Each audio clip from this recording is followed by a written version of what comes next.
Hello, and welcome to episode 646 of Prog Review. And today I'm talking about the K Box by Peter Hammill and the K Group, or Peter Hammill with the K Group. This is really, I guess you could call it a repackage of 3 albums, or is it 4 albums? Is it 4 or is it 3? I don't know. It's hard to tell, isn't it? You have Enter K, which was released in, I've got to get this right, 1982, October 1982. Patience, which was released in August 1983. And The Margin, which is 1985, which is a live album. But it was also The Margin Plus, which was a bonus disc, but it's subsequently been reissued on its own. It gets complicated. You know these things get complicated. Again, I was in two minds to get it, because, Enter K and Patience and The Margin, Again, I don't want to talk about those, because I'll probably talk about them another time. Like you do. We'll probably talk about them some other time. Instead, we'll talk about this set. Madfish, they are the people behind it. It's a repackage, but they've given you some extra. They're giving you some extra bait to bring you in. But it's up to you to decide whether or not it's worth it. I'm on the fence. I mean, it makes sense to bring these albums together, because Enter K and Patience were recorded using the K Group. This is Peter Hammill. Oh God, let me get the cast list up, because I've got to get it right, because everyone will have a go at me, and I don't want them to have a go at me. Peter Hammill, Guy Evans, Nick Potter, and John Ellis, right, with a bit of David Jackson sprinkled in for good measure. So some would say it's almost a Van de Graaff generator.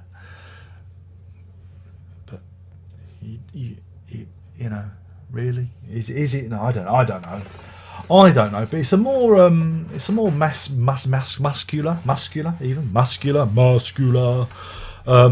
Hammill. It's a bit more visceral punch. Again, I'm trying to talk broadly, because we'll talk about these albums another time. So it makes sense to bring these albums together, because it's that core group that appears over these records, especially The Margin, which is a live record. So there we go. Now, who's this for? That's the question. That's really where we're coming. I mean, because let's face it, most of you Peter Hammill fans will probably have heard this or own this, or So I mean, and if you're a newbie, you're not going to want to put 45 quid down for this set. So it's a bit of an oddity, and it does come with a 48-page hardback book. Which you can see. It's got lots of lyrics in, and some sleeve notes that have been replicated from previous editions. I think the only new thing in it is a very short passage from Tim Bowness, talking about his experience of the group. It's a bit of an oddity repackage. They do give you some extra tracks. 4 Pails of Water, which is supposedly a previously unreleased version. This is on Enter K. Single version Paradox Drive, More Than Ever, B-side of Paradox Drive, and an edited version of She Wraps It Up. On Patience you get Film Noir and Seven Wonders, which was the B-side of that. Funny enough, Seven Wonders appeared as the bonus track on a reissue of Enter K, so it gets confusing. So there's not a lot there to inspire you to lay down £45, unless you want the pictures. I want to like this, because again, I think this is a good thing, but again, I have this. It's that thing of everything costing so much. Is it worth the £45? I mean,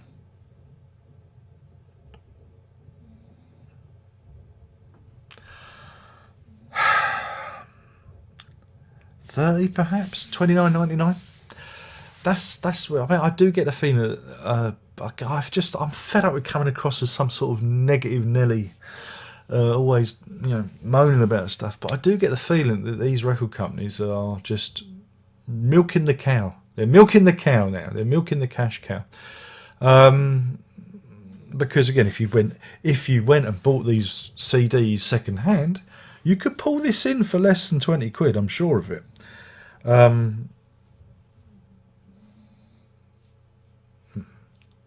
So yeah, I mean, I don't know. It's a bit of an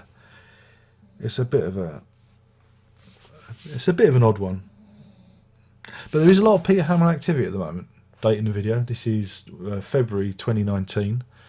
He's got currently got a live album out, and there's a live box set thing coming out, and then there's a reissue of Aerosol Grey Machine.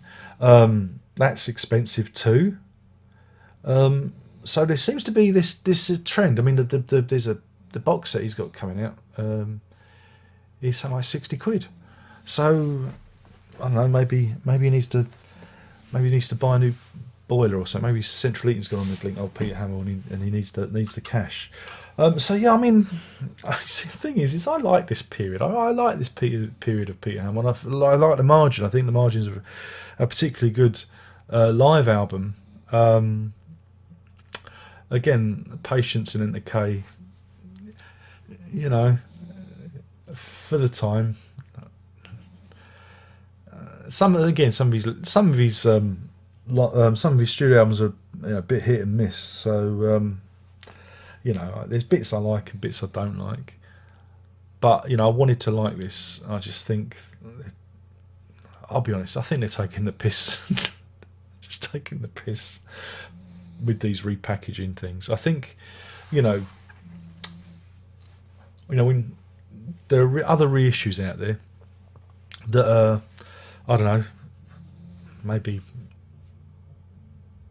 20 quid cheaper, and they're they've got surround sound mixes and material that new stuff that we haven't heard, and big essays, new essays, not repackaged essays from previous editions. Then I think fair do, but this just seems a bit cynical to me. I don't know. Maybe it's just I'm just in a funny mood. Maybe maybe with the winds blowing in a different direction, I might feel a bit better towards this. I love the material, but I was expecting. Well, this is what annoyed me, right? This is what annoyed me. Is look at that. Look, I don't know if you can see just how little text they could fit in a space. It's almost like one of those books you buy for your kids when you're teaching them to read, and again, this stuff is, I think it's some of it is has been used before, and some of it is slightly new. But I want more. I want more for my 45 quid. And then they bump it up again. Tim Bowness's stuff. He wrote about, I don't know, 500 words? Really? And then they bump it up with lyrics. There you go. Here's your lyrics for you. So yeah, I thought that was just a bit of a poor show, really. When I hate to invoke Jethro Tull, but I'm gonna do it. Jethro Tull set the standard for these things. All right, I've said it. I've done it now. But yeah, if you haven't got these 4 albums, 45 quid. It could make a good birthday present, I suppose. But otherwise, I don't know. Do you really need it? Do you really need to spend that money that way when there are probably cheaper options, better options? I don't know. I'm going to leave that up to you. Personally, I feel a little bit let down by it. But that's just me. So yeah, in terms of a rating, it's going to be on a 1 because I love. No, I'm going to be honest. I'm going to give it. What am I going to give it? Oh dear. I'm going to give it 2 Just Good Friends out of 5. That's 2 Just Good Friends out of 5. Too expensive, not enough new stuff in it, you know. And really, if you're going to say, oh, well, it's got essays and whatnot, I want essays. I want to be able to sit with a cup of tea and read them for a good half an hour, you know, not just 10 minutes. You know what I'm saying? You know what I'm saying? I feel a little cheated. So shame on you, Madfish. Shame on you. And that's it. My name's been Darren Locke. I've been moaning and whinging, as per usual, about the K-Box, Peter Hammill with the K Group. Again, the material's great. Great albums. But, gee, I guess give them 5 years, they'll do it all again and charge you a tenner more. And on that, there's only one more thing left to say, and that is try and not end up as cynical and jaded and twisted as me. But more importantly, prog on.